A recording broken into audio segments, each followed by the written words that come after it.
Shalom, everybody. This is Dr. David Jones coming to you from my desk today. I don't even have a studio set up right now, so just coming to you from my desk, just sitting here. I want to share from the Parsha with you. We normally record on our services for that we do on Tuesday evenings, but we had a lot of technical difficulties, so there were a lot of issues, and I did want you to have this Parsha for this week. I feel it is one of a very important parshot that we need to look at. We need to know the life of Yosef. We need to examine the life of Yosef because it's very prophetic. We need to see how this reveals one aspect of the Messiah. Of course, we're talking about Yeshua. This definitely reveals like Mashiach ben Yosef, Mashiach ben David. We talk about that. But this also reveals something in relationship to people today scattered all over the world. And that's going to have a better understanding a little bit later in the coming weeks as we continue to go through the portions. But in order to set everything up, we have to follow the story along. You know, I love the story of Yosef. I love teaching the story of Yosef. I love reading the story of Yosef because we learn a lot about how the Father is really setting up a plan of restoration for his people. Even though we may not look like it, we may not see it, we may not understand it, the Father has a plan. And understand we're just a piece of that plan. So we don't get to see the whole picture. But we get to see the pieces that are in front of us. And that's the road we need to walk. That's the things that we need to do. And we need to take a good look at some lessons from Yosef. We need to see how this is teaching us and training us and all these things that are good for us in where we're at right now today. Okay, so like I said, I apologize for the close-up view right now. For any of you who are watching in high def, I apologize. I'm sorry that you have to see this, and we will continue with this parsha. And if we stop and we take a look at it, we read, we find Yosef is still in prison, even 2 years after he thought he was going to be released. We'll come back to that in a second. But if we stop and think about the story of Yosef, how many of us would really like to trade places with him right now? I think as we read through the story, we don't envy him where he's at in his life right now, where he's at in this story right now. We don't envy him at all. We don't want to trade places with him. But guys, understand the Father is writing parts of your own story as well. And we need to stop sometimes and understand when we're going through difficult times and difficult seasons, when we're going through different things, the Father has something bigger in store, bigger in plan that we might not see, we might not understand. So we need to use this as an example for how to wait. How to wait for the plan of the Father, how to wait for the things that he's given to us, okay? So we start off, the name of this parsha is Miketz. Miketz, it's Bereshit, Genesis 41:1 to 44:17. And if you go through your read, it's the second installment, if you will, as we read the story of Yosef. This last week's parsha through the end of this book is very prophetic for the times that we're in right now. I believe for the things that we're seeing right now. The Torah is a very prophetic book, and it reveals much to us. But we need to stop and examine it and to see how the Father's revealing these things. First off, Miketz is the name of the parsha. Miketz is a compound word. It's min and ketz. Min is from, okay, min is from and or out of something.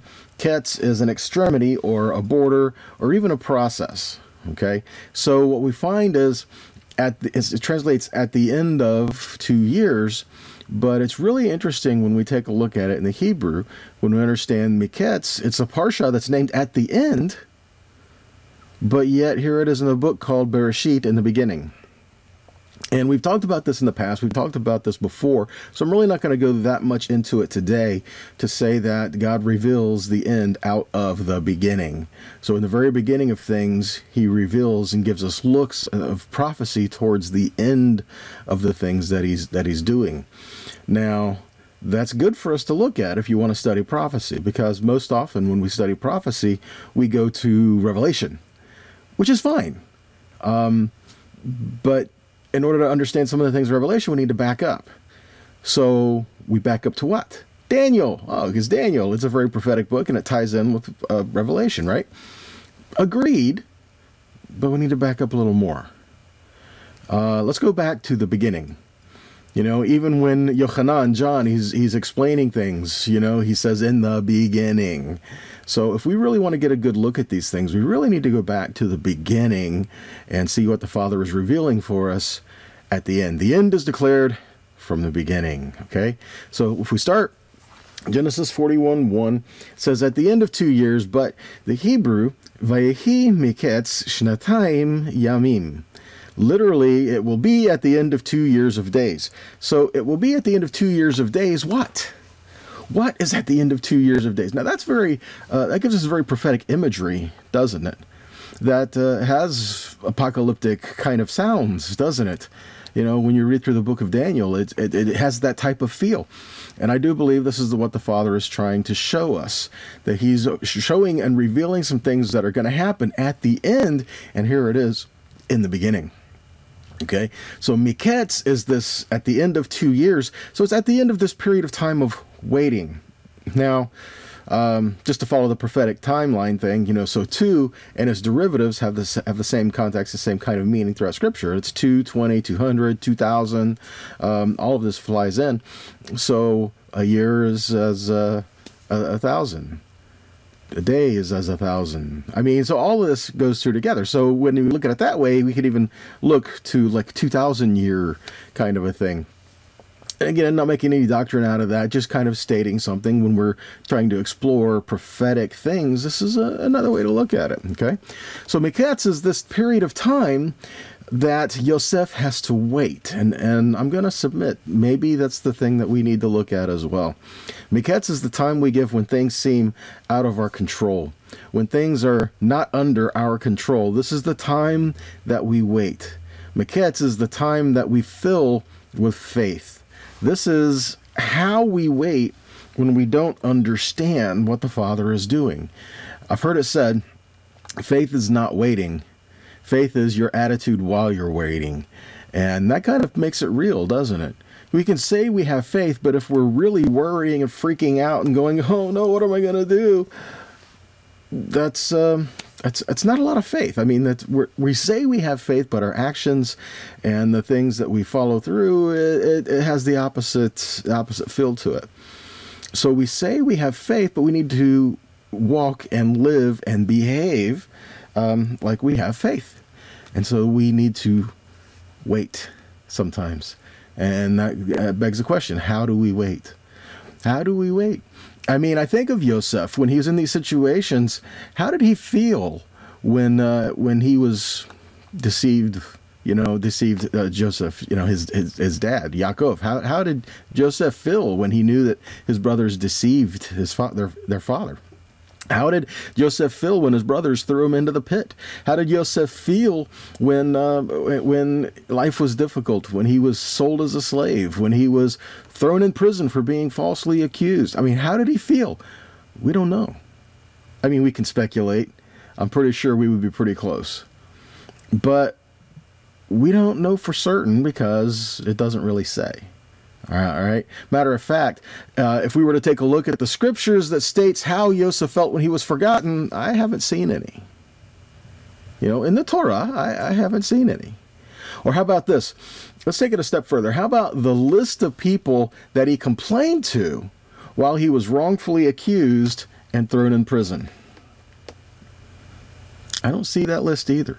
I mean, I see where he's saying, hey guys, I was thrown in prison here, and when you get out, remember me. Remember to the cupbearer and the baker when he translated their dreams. He said, you're gonna die, but you're gonna go out to the cupbearer. So he says, so when you go out, remember me. And I think that would give him a sense of hope, don't you? That hey, you're gonna go out, you're gonna be free, and remember me when you go out. And now, okay, so a day passes, 2-3 days passes, a week passes, a couple of weeks, a couple of months. Here we are 2 years later. 2 years later. So how does Yosef waiting for what the Father's doing here? We're not told that he complains at all. And that's a lesson that we can learn. That's something that we really can hold on to. I want to take a look at something else. Matthew 5:10 says, "Blessed are those who are persecuted for righteousness' sake, for theirs is the kingdom of heaven. Blessed are you when others revile you and persecute you and utter all kinds of evil against you falsely on my account." Wow. Luke 6:27-28 says, "Nevertheless, to you who are listening, what I say is this: love your enemies, do good to those who hate you, bless those who curse you, and pray for those who mistreat you." In Matthew, when it says, "Blessed are you when you're persecuted for my sake, for righteousness' sake," understand that sometimes persecution will come. And sometimes we don't understand why. Sometimes we just walk into a room and things just start happening. We don't get that. We don't understand that. But being persecuted for righteousness' sake is not the same as being persecuted for character flaws, for being persecuted for areas where we need to change. Like example, I'm so persecuted at work. No, you're not persecuted for righteousness' sake. You have things coming against you because you're punching in late every day, because you're taking 3-hour lunches, because you're clocking out early, because you're not getting the work done when you're there. That's not persecution for righteousness' sake. Okay? We can't automatically throw everything and make it God's fault because we're not doing what we should be doing. All right. So again, there's a difference between persecution and us just not doing what we're supposed to be doing. But yet, persecution will come. And that is clear. So when it happens, how do we handle it? Do we walk in faith and do we trust the Father, knowing there's something bigger at play here, and He can work redemptively and restoratively in all of this? Or do we lose our patience? Do we lose our cool? And how do we answer these things when we are persecuted? I'm going to go to Mark 4. Mark 4:37. Again, we're talking about faith here. "And there arose a great storm of wind, and the waves beat into the ship so that it was now full. And he was in the hinder part of the ship. Who was he? It was Yeshua. And he was asleep on a pillow. And they awake him, and they say, 'Master, carest you not that we perish?' And he arose and rebuked the wind and the sea, and said to them, 'Peace, be still.' And the wind ceased, and there was a great calm. And he said, 'Why are you so fearful? How is it you have no faith?'"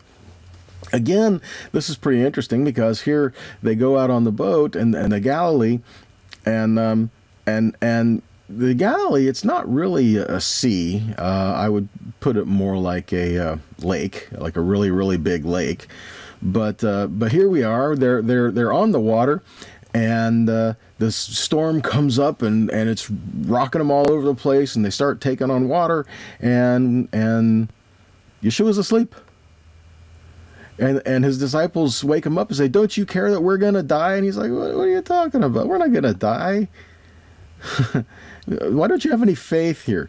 In other words, don't you understand the Father will protect you, and He can protect you even when you can't do anything about it? But yet we do see times like Yosef where things are out of our control and it doesn't look good and it looks hard and there's going to be some things to endure. So we do know this. And the Talmidim, the disciples, they had things to endure as well. All of them were martyred, guys. So there are things that we do have to endure, but yet there is a plan.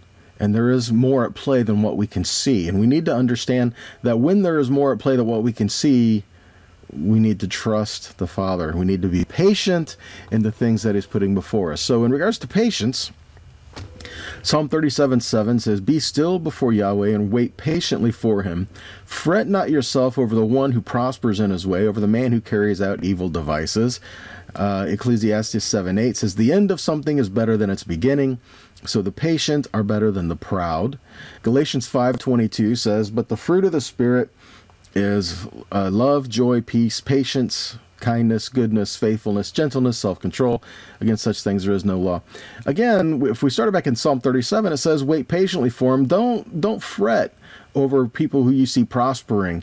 Guys, you ever have that question where if God, is so righteous and so just, how come I see wicked people prospering? We really can't answer that, guys, because, the Father has a plan. And if you pursue earthly things, of course, these are the things that are going to happen. The adversary will ensnare you with the cares of this world and with the things of this world. So it's not something that we can really care about or worry about.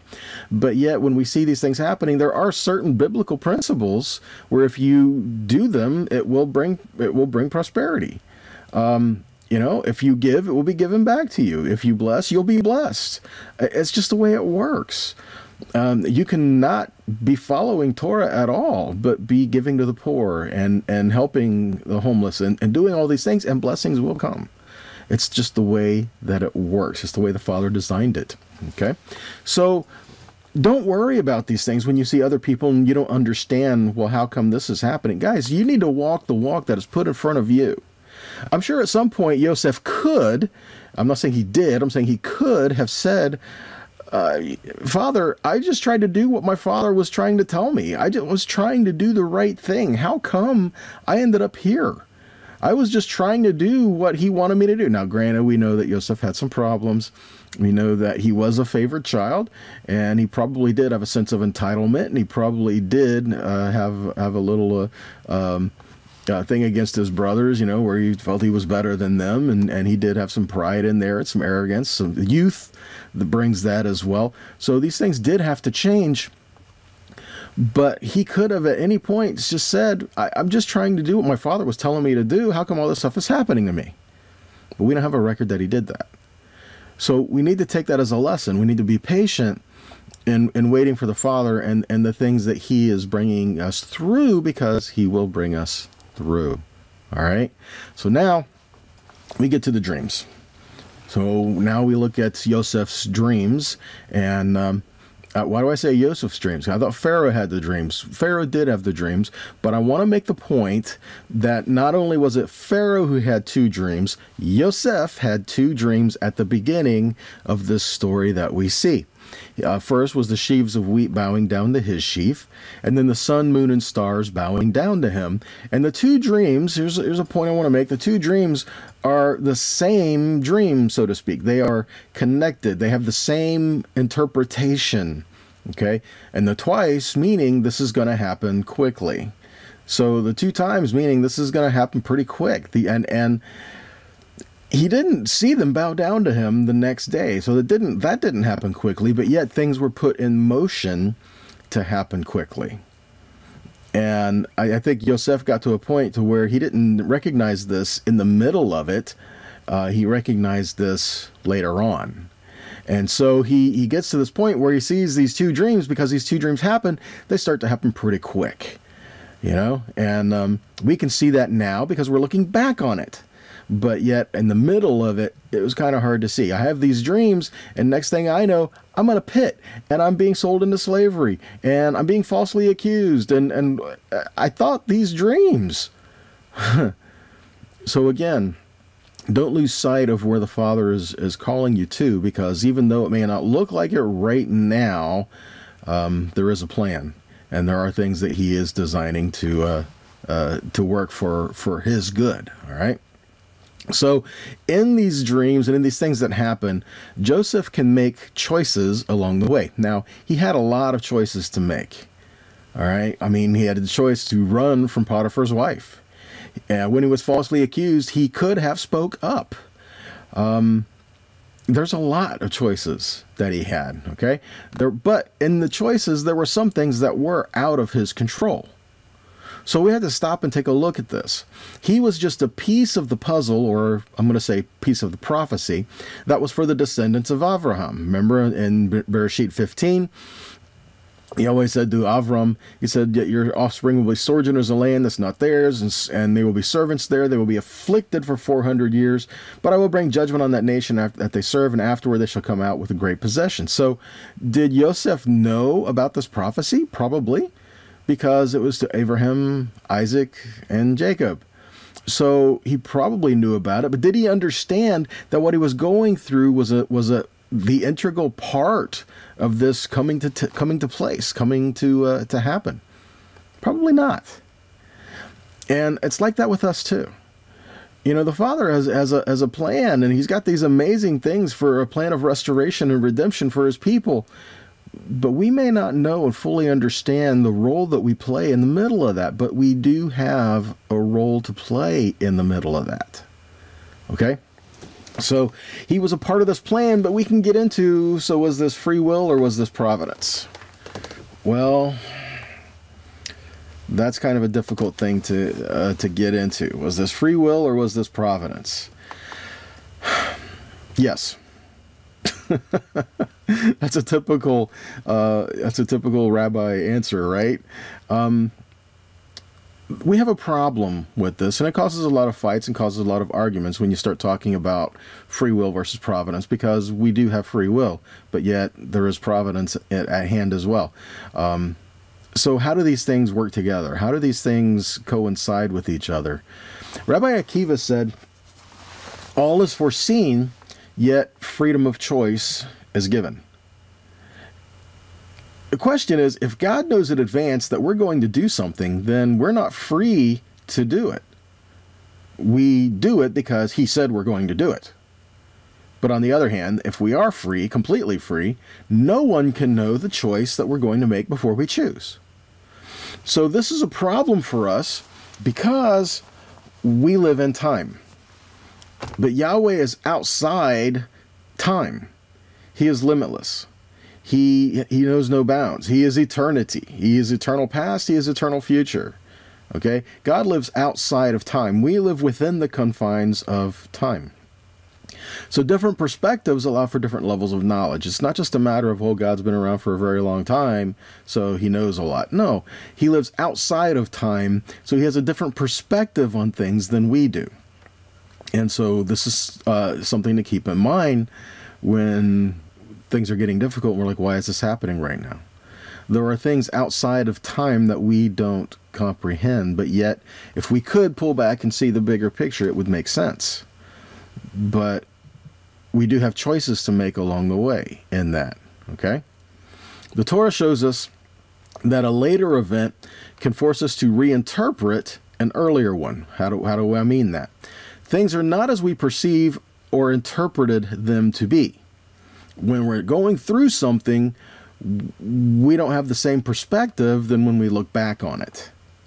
Okay? We're looking at the present, and we're looking at hindsight. In the middle of something, sometimes it's hard to comprehend it. But when we look back on it, I mean, we know the phrase, hindsight's 20/20, right? So when we look back on something, it makes sense. But in the middle of it, we can't see the forest for the trees, right?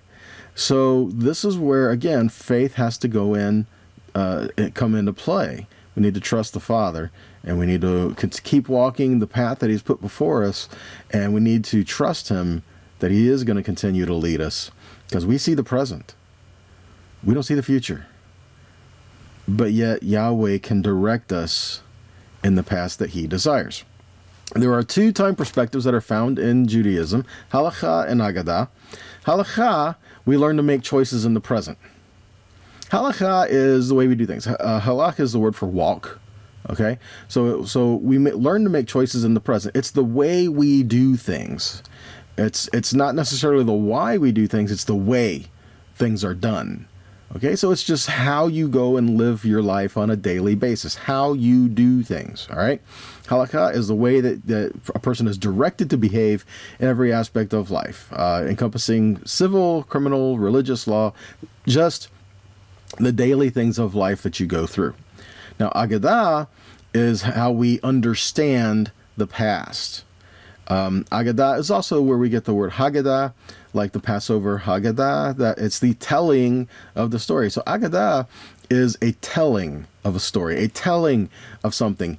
It investigates and interprets the meaning and the values and the ideas that are behind the things that are done. So Halakha is the way things are done, and the Haggadah is just kind of say the why.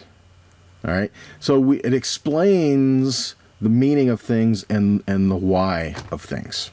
So when we're going through it, the halakha, we may not understand. But the Haggadah, we can look back on it, and then things can start to make sense. So we are free. But yet, we are also playing a role on something that is bigger than us. All right.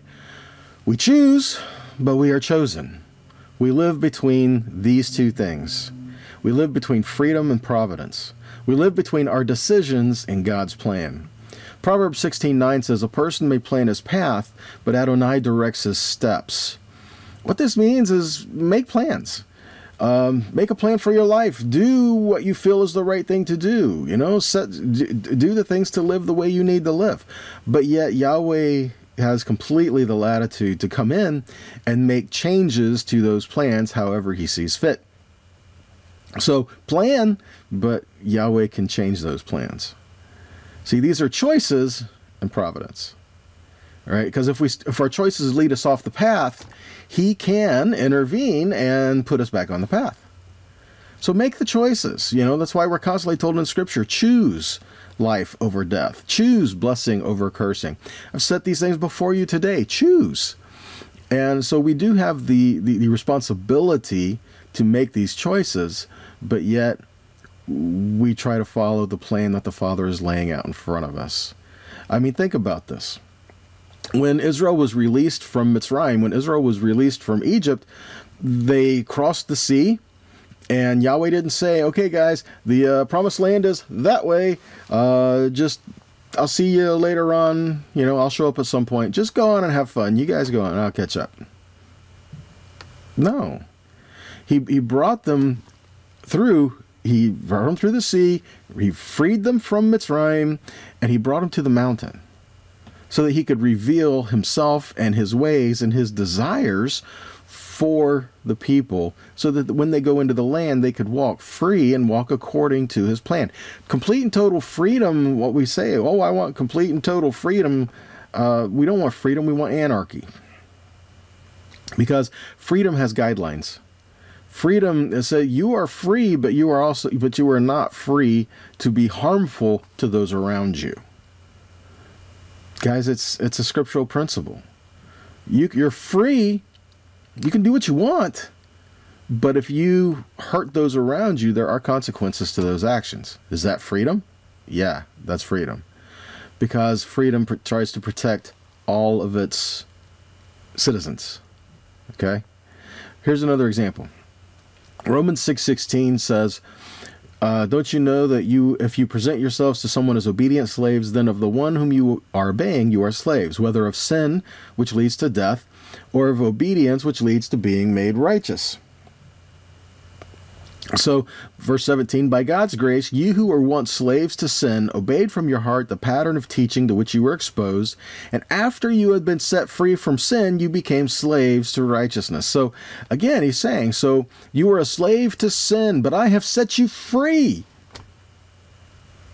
What does it say next? Think about this. If we're set free, then we're no longer slaves to sin, but we are now slaves to righteousness.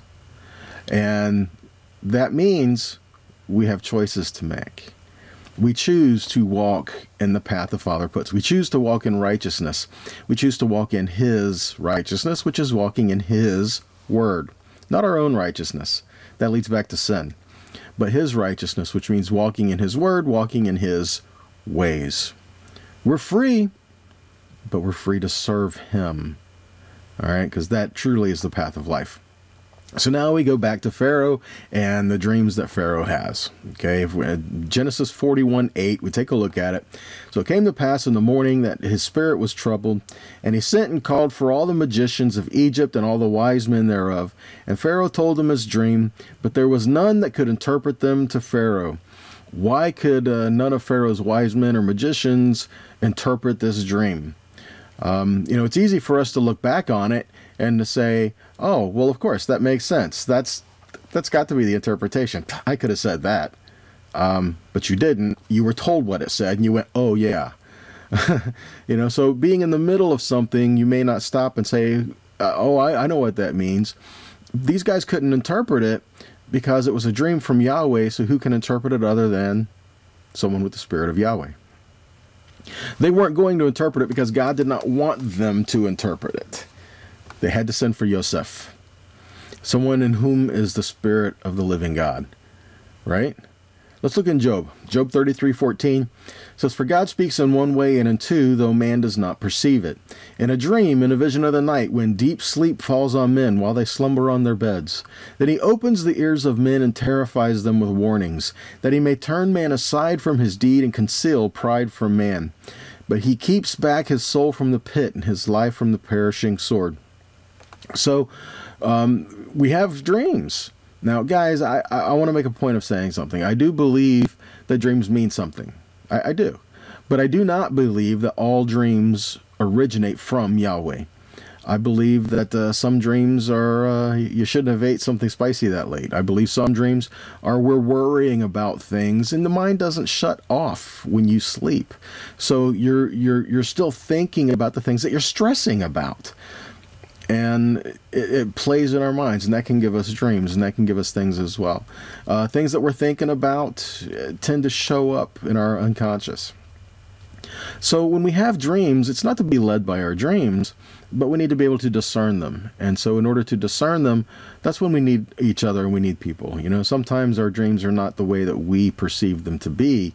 We need someone who is outside of ourselves, who may have a different perspective, that can help us to interpret these things sometimes. Right? So he has these dreams, and he sends for Yosef. Why does he send for Yosef? Because the cupbearer now conveniently remembers, oh yeah, there was this Hebrew that interpreted dreams. I'm not going to get into all of that right now, but the thing is, he had 2 years to be able to tell Pharaoh about him, and he never took the opportunity. He never took the chance. Okay? So now he's at a point of, if he doesn't tell Pharaoh about Yosef, he could lose his head, because he knows someone who could interpret the dream, and he better say something, because Pharaoh's pretty upset. He wants these dreams interpreted, right? So he goes and he says, there was this Hebrew. That's important to notice, that he was told, Pharaoh was told that Yosef was a Hebrew and he could interpret dreams. Because when they go and they send for him, they shave him, they change his clothes, and then they bring him into Pharaoh's court. Now, why would they change him and shave him and make him look Egyptian when they knew he was Hebrew? What difference does it make? Other than he'd been in the prison, they want to clean him up before they bring him into the court. Why did they make him look Egyptian? Well, think about this for a moment.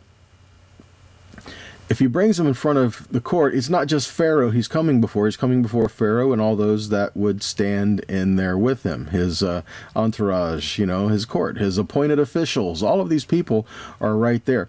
Are they going to bring this person in and receive from him that when they don't respect him? I mean, the Egyptians didn't like Hebrews, and they didn't like shepherds. Strike 1 and 2, right? So to bring him in front of him, they had to make him look respectable.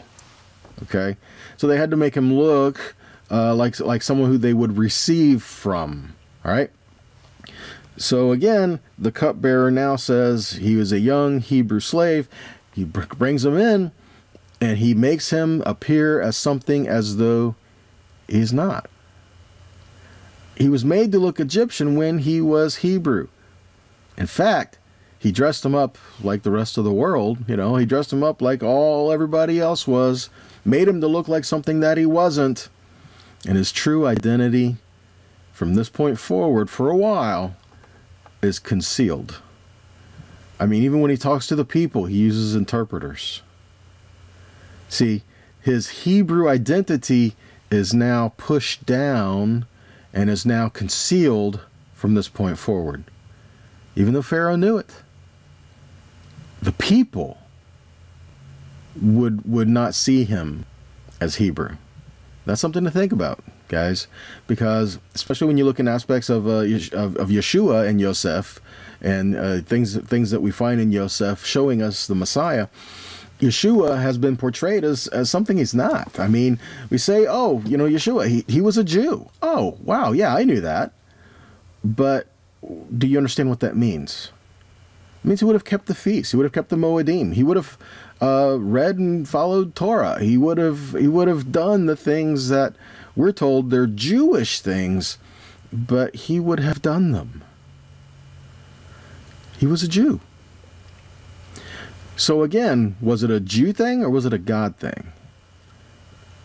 That's what we need to stop and look at. Okay?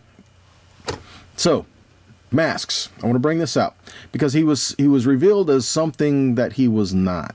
Okay, mask. The word person enters the English language via the Latin persona, which means a mask.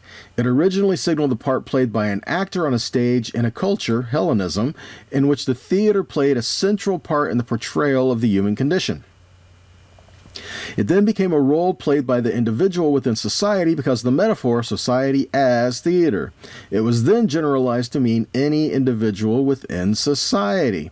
So when it's saying, oh, there are masks that we wear, you may be familiar with this terminology because we say, well, he's one way at home and another way at work and another way, you know, out when he's shopping or however it is. We say there's two persona that they have, two masks that someone wears, or I'm going to even carry it over to possibly personalities. There's two ways that they are. They are different people when they're in different circumstances and different situations. We put on a mask to portray ourselves the way that we think needs to be portrayed in a certain given situation. And that is what happens with Yosef. He's given a mask.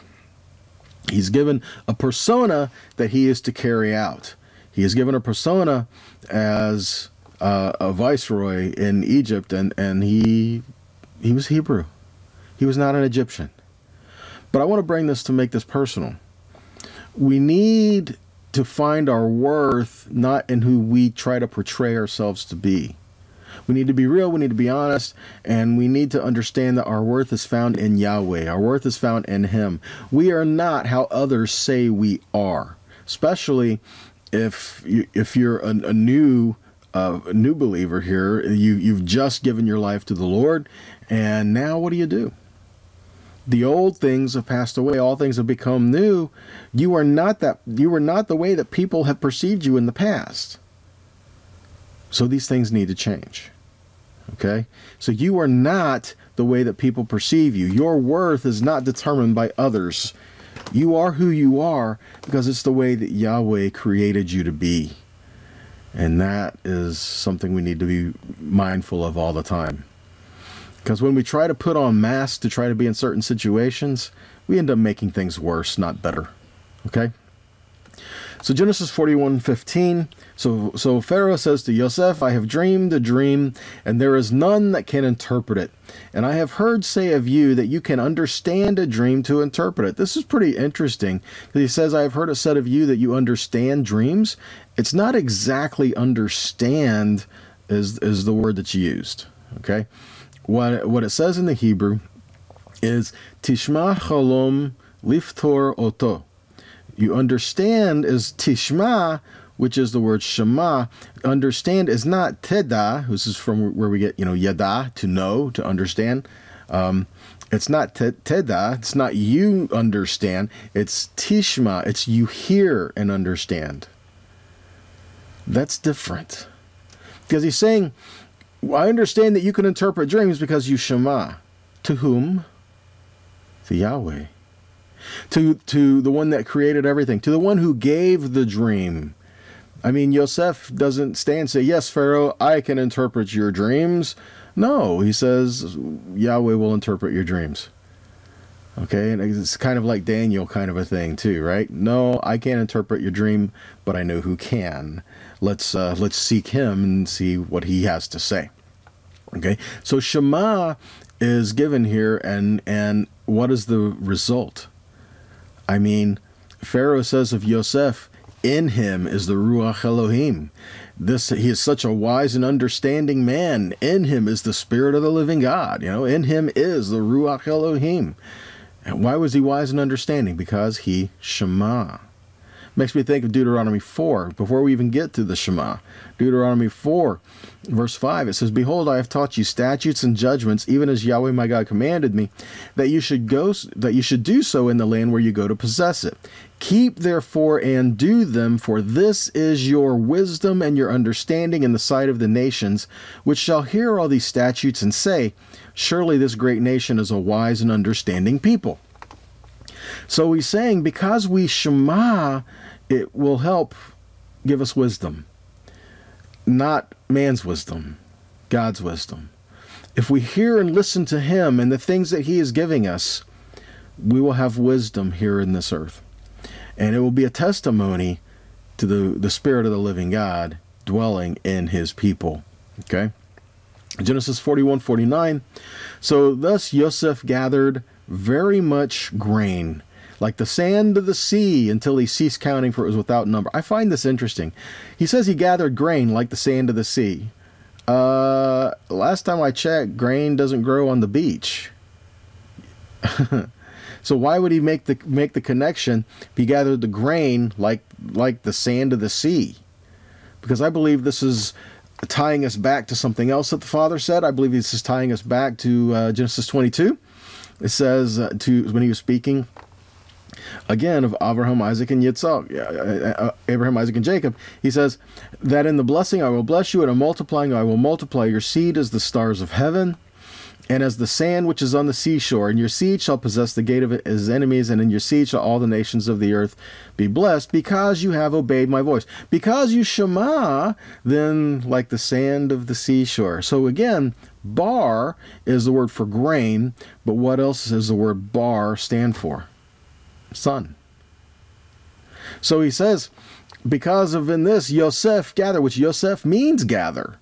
Okay, Yosef means to add. Yosef means to gather together. So Yosef gathered very much grain like the sand of the sea. In Yosef, he gathers together the grain. Now we find grain in Scripture also relating to people as well. The whole parable of the tares and the wheat. So it's not a far cry to say that here we can find a relation between grain and sons. So in Yosef, he gathers in the sons like the sand of the sea.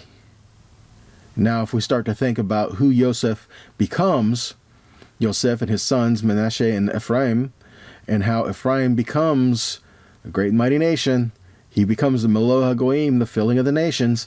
He becomes scattered throughout all the world. But yet, in Yosef, we will be gathering together like the sand of the sea. Makes me think of Hosea 1:10 and 11. It says, yet the number of the children of Israel shall be as the sand of the sea, which cannot be measured or numbered. And it shall come to pass that in the place where it was said to them, you are not my people, it shall be said to them, you are sons of the living God.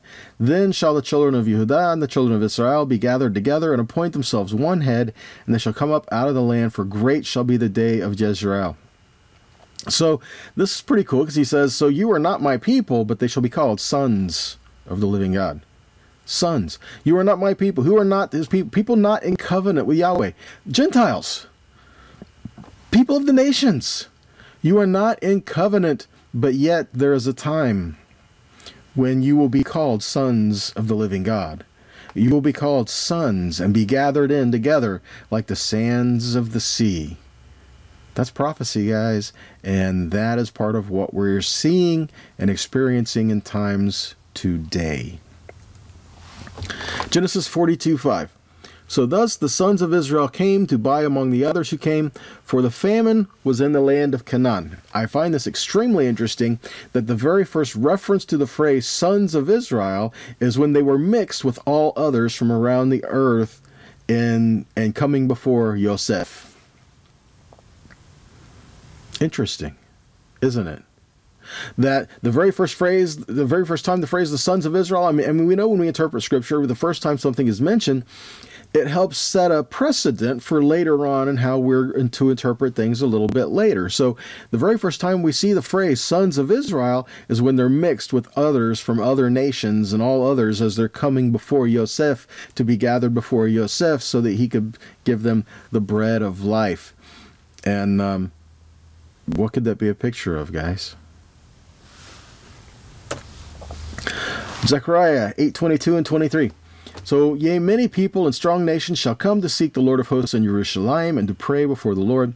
Thus says the Lord of hosts, in those days it shall come to pass, 10 men shall take hold out of all languages of all nations, even shall take hold of the skirt of him that is a Jew, saying, we will go with you, for we have heard that God is with you. Now, this is pretty cool because it says all languages, 10 men from all languages and nations.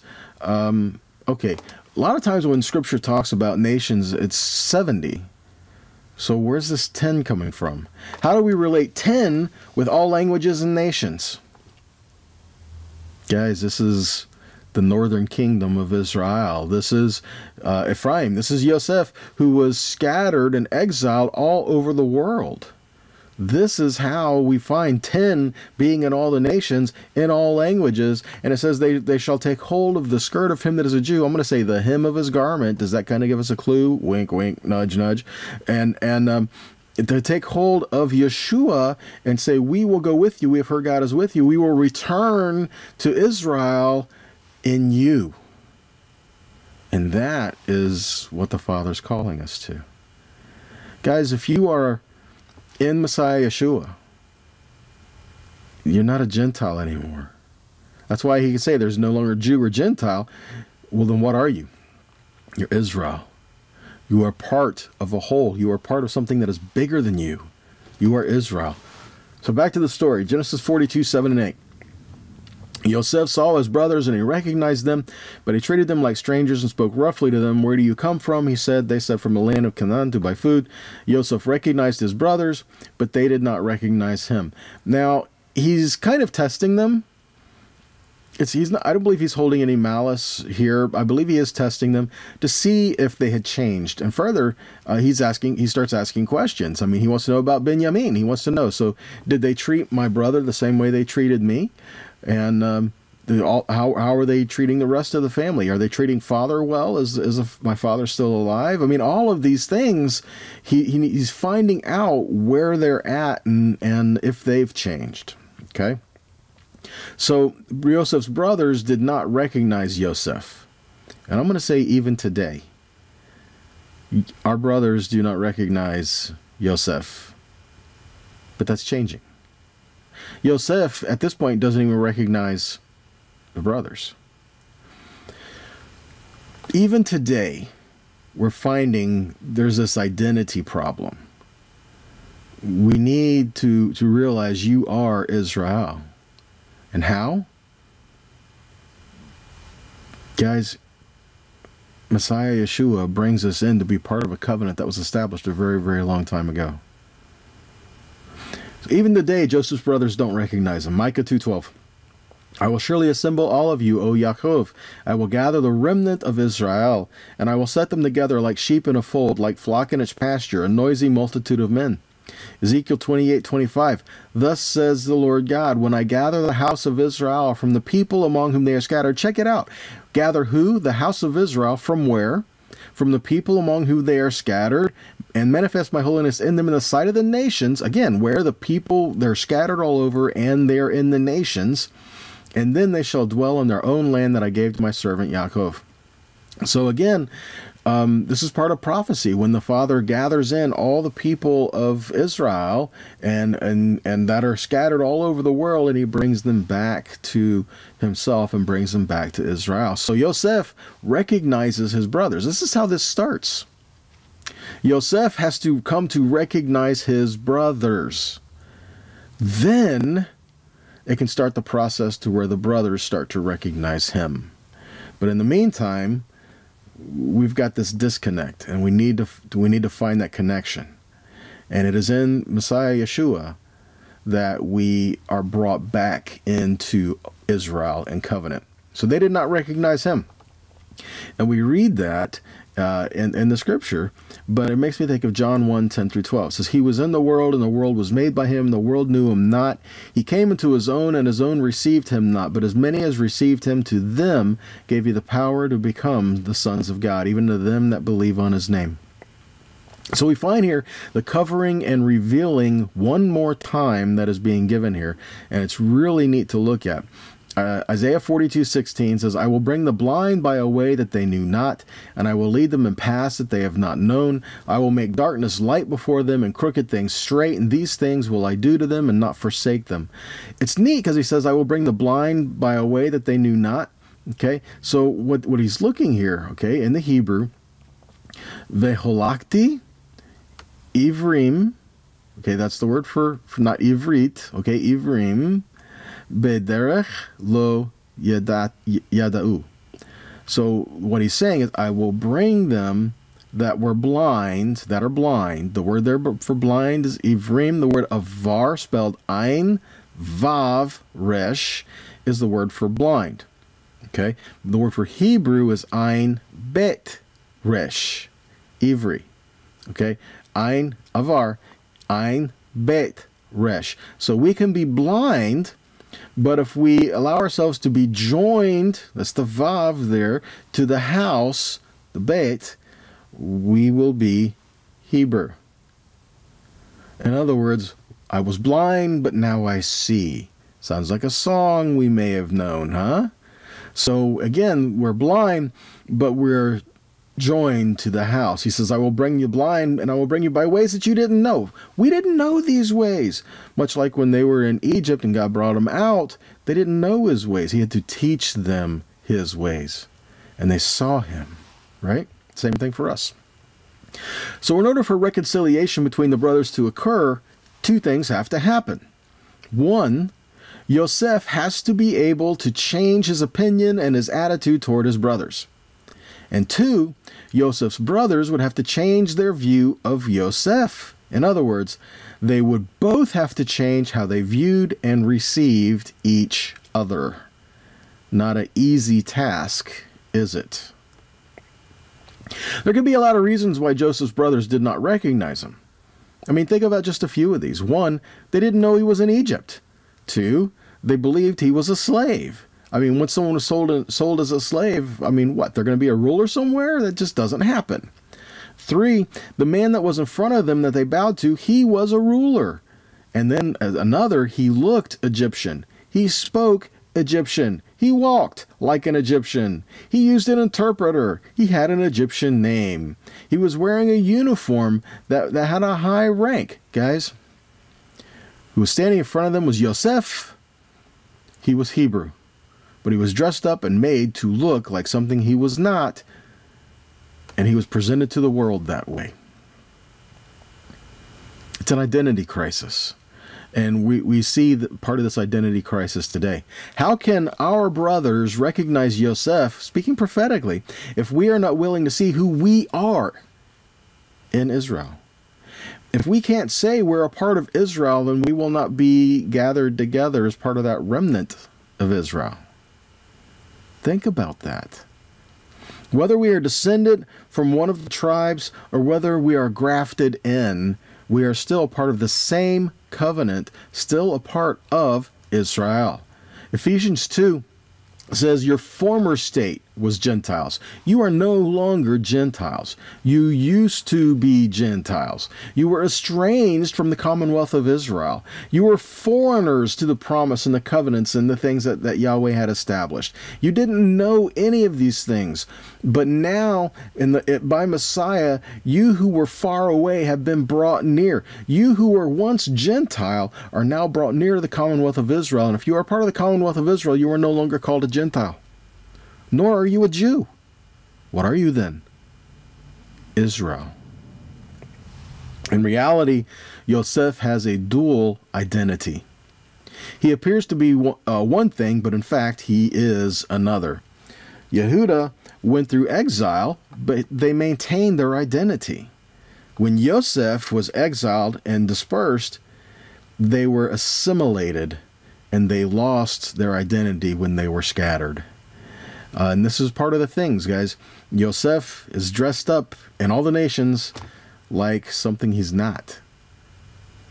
He's dressed up like the nations. But he's Hebrew. He's Israel. So there has to be this returning and coming back. But before there can be this returning and coming back, they first have to recognize who we are. We are not as we portray ourselves to be. We are who we are within. And we'll get to that in just a second. The encounter between Yosef and his brothers is the fifth in a series of stories where clothes play a key role. One, Yaakov, who dresses in Esav's clothes and goat skins, right? That's one. Two, a coat given to Yosef, which the brothers bring back to their father, stained in blood, saying a wild animal must have seized him. 3, Tamar taking off her widow's dress, covering herself with a veil, and making herself look as if she were a prostitute, because, Yehuda owed her a son, right? 4, the robe Yosef left in the hands of Potiphar's wife while escaping. 5, here where Pharaoh dresses up Yosef. Now, one thing that all these have in common is they are all deception. They all cause a situation which things are not as they seem. And that's something that we need to understand. The 5 stories have a single thing. Appearances are deceiving. And it's interesting to note that the Hebrew word beged for clothes is also the same as bagad, betrayal. In other words, our outward appearance, the way we try to appear to be, the things that we put on can be deceiving. They can betray who we really are. They can deceive. It's like, oh, the clothes make the man. Not really. You can dress someone up as one thing, but they could be something completely different. Looks can be deceiving. Things are not always as they seem.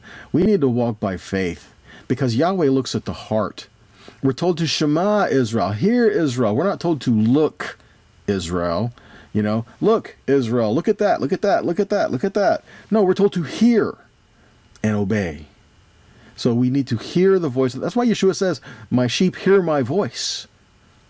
He didn't say, my sheep look at many great things. No, my sheep hear my voice. We need to hear and listen because appearances and reality are sometimes two different things. I mean, think about this. King Saul.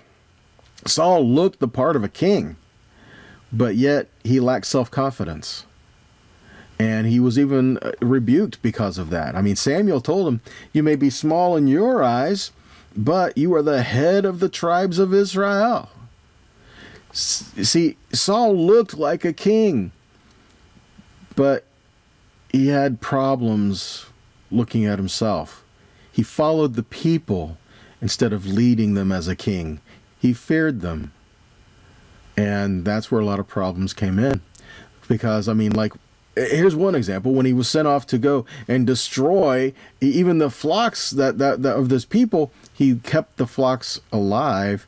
He says, oh, I'm going to use them for offerings because, that's what the people wanted, right?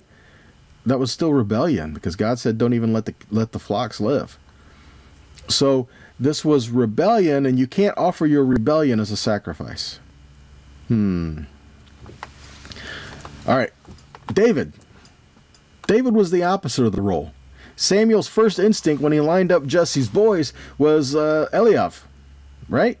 Oh, he looks like a king. He could be king. Don't go by what you look at. Go by what's within them. And so he turns to Jesse and says, hey, Jesse, ain't you got another boy? Where's he at? Oh, yeah, there's David, but he's down there messing with the sheep. I mean, you don't want to deal with him. Look at these guys again, right? David was the king. He was the one who was to be king. He didn't look like a king, but he was the one who was to be king. Judge by appearances, and you could be missing the point. Sometimes maybe even entirely. You may even miss the kingdom if we're just led by what we see. Yeshua said, you will not see the kingdom with your eyes because the kingdom is within you. We need to learn to pursue the heart of the Father and not just be looking about the way things appear to be. We need to have some discernment, and we need to discern the heart of the Most High around us and learn to walk in His ways and learn to walk in the things that He's calling us to. And with that, we can have joy, we can have peace, we can have love, and we can be a blessing to those around us. All right. Next week, we pick up more in the story of Yosef, and we see, again, prophetically, we'll still deal with the identity crisis. And again, two things are very important to us. One, to know the God that you serve, and two, know who you are in Him. So who is it that He has called you to be? Again, we see where we came from, where we are, and where we're going. All right. So shalom to you all. Bless you, and we'll see you next time.